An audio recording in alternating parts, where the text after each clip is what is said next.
कश्मीर के अंदर अगर इंटरनेशनल एयरपोर्ट बन जाएगा तो इसमें आपका क्या नुकसान है? इसमें कश्मीरियों का या पाकिस्तानियों का क्या नुकसान है? कश्मीर के अंदर अगर अच्छे अस्पताल बन जाएंगे, वहाँ के लोगों को नौकरियां मिलेंगी, वहाँ के लोग खुशहाल होंगे, टूरिज्म बनेगा और वहाँ के उनके ऊपर जो अफसरशाही का निज़ाम है, ये जो एसी डीसी डाले डूले लेके कनालों के बंगले गाड़ियाँ शाड़ियाँ लेके चल रहे हैं, अगर ये सारे बंद हो जाएंगे तो कश्मीर का क्या नुकसान होगा? पाकिस्तान का क्या नुकसान होगा?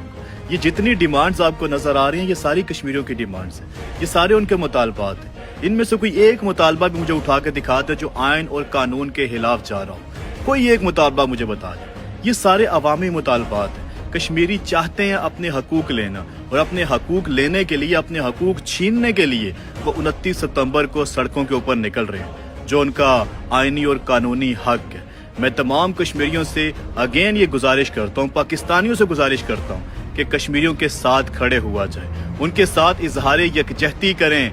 वो अपना कानूनी और आइनी हक मांग रहे हैं, उनके ऊपर जो जालिम हुक्मरान बैठे हुए हैं, जो उनसे उनके हकूक छीन रहे हैं, वो उन जालिम हुक्मरानों के खिलाफ सड़कों के ऊपर निकल रहे हैं। आप तमाम लोगों से गुजारिश है कि जिस हद तक हो सके ग्राउंड के ऊपर और सोशल मीडिया के ऊपर हर जगह पे कश्मीरियों के बाजू बने, कश्मीरियों का उनके हकूक लेने में उनका साथ दें।